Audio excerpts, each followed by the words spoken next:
What is up, Batman fans? I'm Tommy from Z&D Comics, and welcome to my review of Batman Arkham Knight, the digital issue #1.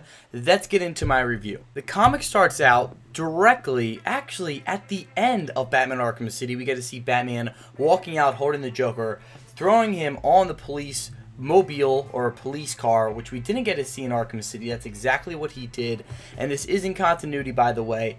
After that, he ends up flying away or gliding away, basically telling Alfred that Arkham City's closed, we're good for the night. But just then and there, he gets shot, electricity hits him, and we find out that the electrocutioner, not the one in Batman Arkham Origins, but a protege of him, got prototype gloves and now is the new electrocutioner, as he calls himself, and he's a real big talker, and that's the reason Batman punches him in the face, saying, "You have the same problem as your boss, you talk too much." Batman ends up defeating him using I guess the Mr. Freeze gadget that we got in Arkham City, the one that freezes people. He freezes him in the face, punches him in the teeth, ends up gliding him up to the top of a rooftop, and that is when Batman goes away, and guess who's the one that shows up to put a bullet inside the new electrocutioner's head? Yep, and you guessed it, the Arkham Knight.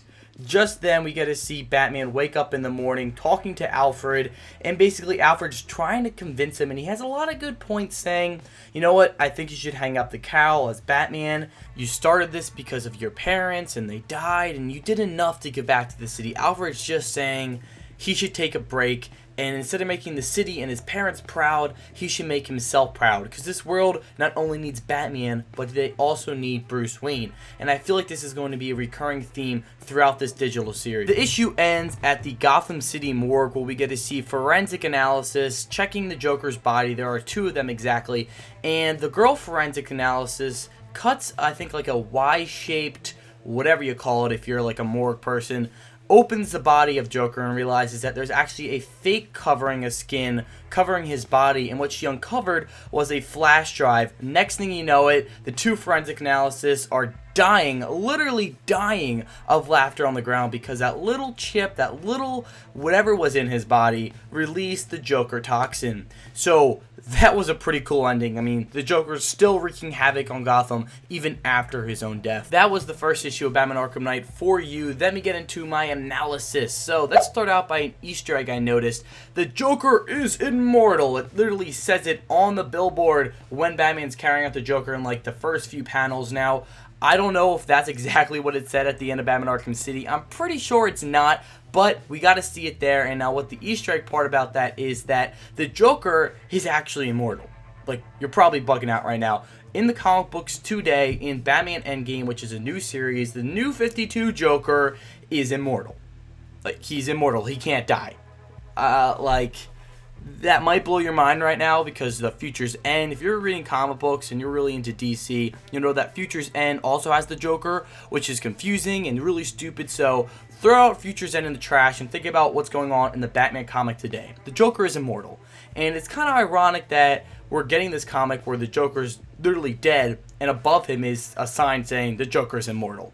It's really funny, it's really ironic, and that's definitely an Easter egg. And I'm going to go back and read some YouTube videos to see if that's exactly what it said. If it is, then my mind will be blown. Either way, it's an Easter egg. Let's get into something else.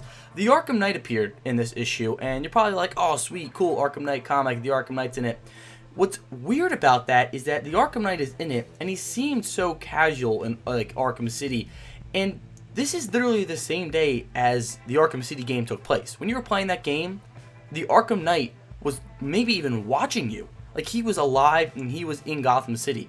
Now, when I thought of the Arkham Knight, I thought he was, like, literally maybe first appeared when we got to see him in the game. Like, when we do finally play this game, we're going to be accounting the Arkham Knight for the first time as Batman. And it's kind of funny to know that the Arkham Knight is going to have probably searched Batman's Batcave when he wasn't looking, stalking Batman, and knowing everything about him for years before he even encountered him. And he's even taking out low-level villains in Arkham City. So is this Arkham Knight character more like an anti-hero and he thinks that Batman's just doing it all wrong?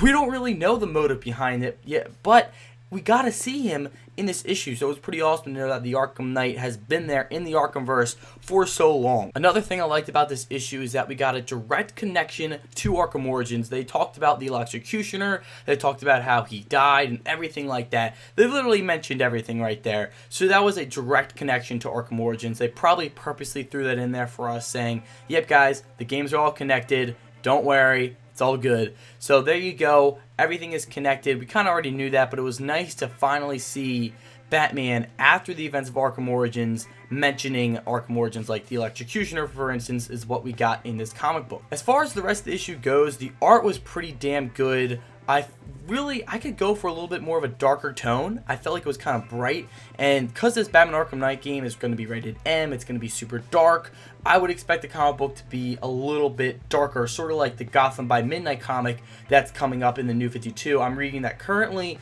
and that's probably the darkest Batman comic you can get, and Batman's not even in that comic. It's more about Detective Corrigan and everything like that, but I'm not reviewing that comic, I'm reviewing this one. So, as far as the issue goes, everything was really good. The only thing I want to talk about is the Joker, and that is the fact that it's going to be a pretty cool storyline. I mean, the Joker's still wreaking havoc on Gotham after his own death. I can't wait to see why he hid that in his body, why there was a fake layer of skin. There's so many questions I have, and I can't wait for them to answer them in the next 2 issues. By the way, if you're reading this or you're listening to this review, you'll know that the next issue of Batman Arkham Knight is going to come out on this Friday, and they're going to be reappearing every Friday, not on Tuesdays. I don't know why they decided to throw the first one at us this Tuesday, but that means we're only going to have to wait less than a week, only till Friday, to get issue number 2. Hashtag I'm pumped.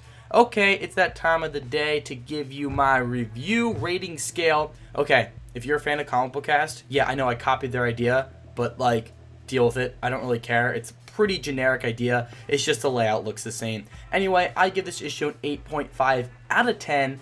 It was pretty damn good. I mean, we got a lot of things. The Arkham Knight, the Joker's death. I love the fact how it appeared directly after the effects of Arkham City. This is a great prequel comic. I can't wait to read more. If you have any comments or questions, please post them down below. I would love to hear your review in this comic also in the description box down below. Like this video, subscribe to my channel if you're new. My name is Tommy from Z&D Comics, and thank you for watching.